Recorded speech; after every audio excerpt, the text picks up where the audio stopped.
Hey, it's Judy, the Knitting Hiker. I am on the Foothills Trail today at a new campsite that I helped build with my club, and just hiked out here to look at it today. It's a nice crisp fall Friday here in South Carolina, and let me give you a tour. Here's a fire ring and the benches. I helped with the rocks that are under the benches in the ground. I got a lot of that.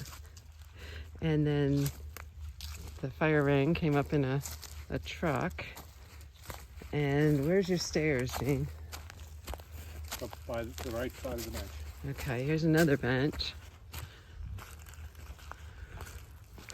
I collected rocks for that as well.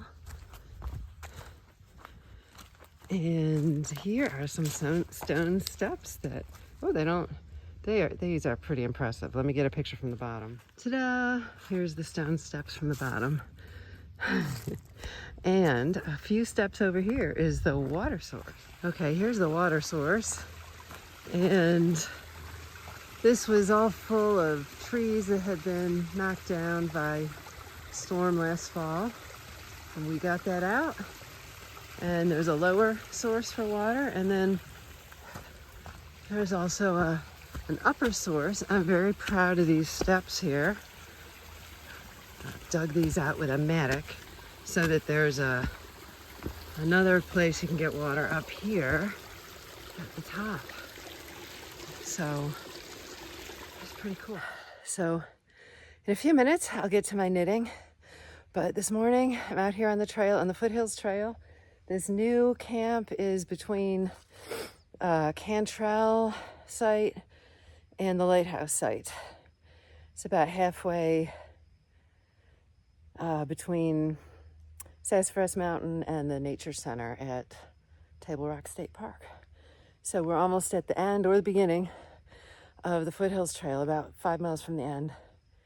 But there didn't used to be a spot here in the middle, and now there's another place to camp. We also have a bear cables, so it was pretty fun putting this up. We had about 15 people, and it's beautiful. Here's a little dedication for my club, GNHA. Here's the ladies we met from Make-A-Wish Foundation. They were doing a practice hike. Here's beautiful views on the top of Sassafras Mountain. Never get tired of that. It's such a great place.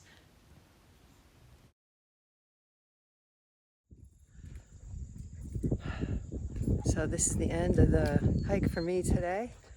Did about 8 miles, short hike today from Sassafras Mountain, where I'm at right now. This viewpoint is one of the features of the Foothills Trail, and there's a parking lot down there. That's where my car is, so I'm gonna be off, but I wanted to give you guys a picture of this view before I go.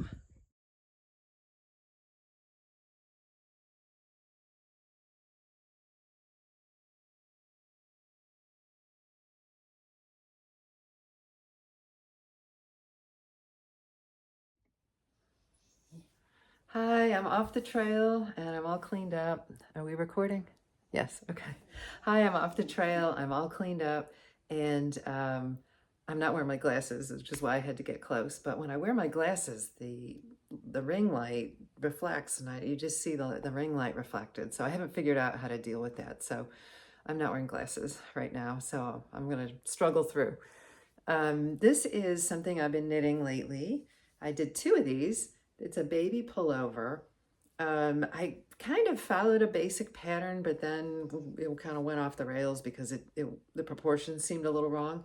This is my second one, and I used the Schoppel Zauberball cotton. I didn't know they made a cotton. You know those Zauberballs, they're also called Crazy Zauberball. Well, this was the cotton version, and I striped it with a neutral, which I don't remember exactly what that was. I think it was a cotton bamboo mix, but it was the right gauge. It was kind of a fingering weight. So I think sometimes when you have a loud variegated, it's nice to stripe it with a neutral.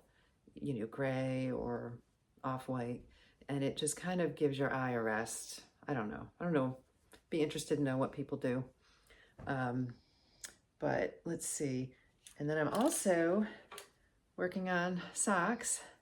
These are always good things to have for hiking and backpacking trips. And I am going backpacking. I'm leaving this afternoon, late afternoon after work, to go to the Smokies and stay at a campsite overnight to make an early start to do a hike on the AT. So since we're going to be on the AT, we have to camp in the shelters, which I have never done before. So hopefully that'll be fun. I'm bringing something to screen out the noise of the other people. Hopefully I don't keep everyone awake. Now this isn't going to turn into a quilting channel, but I did do some quilting, and I made 9 pot holders out of some Christmas print scraps that I got at my favorite fabric store here in Greenville, South Carolina, Recraft. It's a thrift store for crafters, and they also give things to public school, especially the art programs. But it's a great place to pick up scraps, and I used some Christmas scraps to do kind of a half log cabin. And I just got a quilting foot, or a walking foot, for my sewing machine, and learned how to use it on the pot holders. And the scraps came in handy for a quilt. I did a log cabin style using Christmas quilt fabric. And it was fun to get all these little scraps. So I don't go buy a jelly roll or, buy yards. I just use what I can find. I like to stop by the thrift shop once a week or so. And, after a few months, you find, hey, I got enough for a quilt. And I think it's a nice way to de-stress sometimes, to go looking through craft supplies. But this is what I've made. And the back, that also was yardage I got from the thrift store. So yay, Recraft. Also, I crocheted bookmarks. I got some very stiff cotton crochet thread, and I found this free bookmark pattern and made these bookmarks for Christmas gifts. And when they were done, I blocked them by soaking them in water with starch, cornstarch, and then dried them flat and ironed them. And I think I sat them under a pot or something heavy, like a cast iron pot, for a few hours to flatten them out, because they need to be in the pages of books. So that's probably some little Christmas gifts too. I also did a crochet project with, this is in memory of Joann's. We love Joann's. They had something called hand-dyed cotton that they used to carry, and it was in hanks, and it would hang on the wall, looked pretty. And I broke my rule, and I bought something without knowing what I was going to make with it. And I'm really glad I did, because, once they announced they were going out of business, that stuff, the yarn was gone quickly. So this is cotton. It's got a fun pattern, but it's that aqua color that I just love. You see it in everything that I make. And it is crochet squares that the pattern was for 7 by 3, but I'm doing 8 by 4, I think. I think I have enough for that. So, and this will be like a table runner. So once it's nice because you don't have to sew them together. You actually crochet them. The last round, they give instructions for how to crochet it together with the block next to it. So that's great, because I hate sewing things together when I'm done. This sweater is a soldatna. It's a top-down pattern. I forgot who made this, but it was several years ago. It was probably like 8 years ago. It was a really hot pattern, and it was great for using up scraps. They had it much shorter sleeve and cropped, I guess, because if you're using scraps, you don't have a lot. But I actually got another skein of yarn and added it to my scraps and made it normal length. It is pretty loud. but it's kind of a fun thing to wear to yarn festivals. And people walk up to me and say, hey, that's a Soldotna.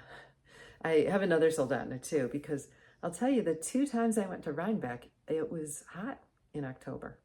So, you know, you couldn't wear your nice heavy sweaters. So it's nice to have these short sleeve ones for seasons when the temperature's changing. Here in South Carolina, in Greenville, it was, I think it's in the low 70s, high 60s today. I went swimming this morning at my swimming class at the Y, and yeah, it was cold. The water's warm because it's heated, but the air was probably like 55 degrees. So that was crazy. But I'm getting ready to go to the Smokies after work today. We're going to drive and stay at a campsite so that we're going to be ready in the morning and head off in the AT with our backpacks. We have reservations at the shelters, and I have to admit, in all my years of backpacking, I've never stayed on a shelter on the AT. I've always stayed near a shelter, but when you're in the Smokies, you have to stay in the shelter because they want to minimize the wear and tear on the sites. So, you know, me and 11 other people are going to be in this shelter. I guess it's got 2 levels, and we're doing 2 nights at 2 different shelters. So, hey, I'm looking forward to that. I'll let you know how that goes. I'll be back next week, and you know, it takes me, gosh, I'm so bad about getting these things edited and put up, but I'm gonna get this up in a hurry, and so I might not have the names of the patterns I used because I'm kind of in a rush. But if you look on my Ravelry page, which is Judy Knitting Hiker, there's no the because it wasn't enough room for all those letters. Judy Knitting Hiker on Ravelry. I list all my patterns and I do my best to have the yarns and what size needle I use, so the names of the patterns and that. So just in the interest of getting this up, I'm just going to do it this way. So happy hiking and happy knitting.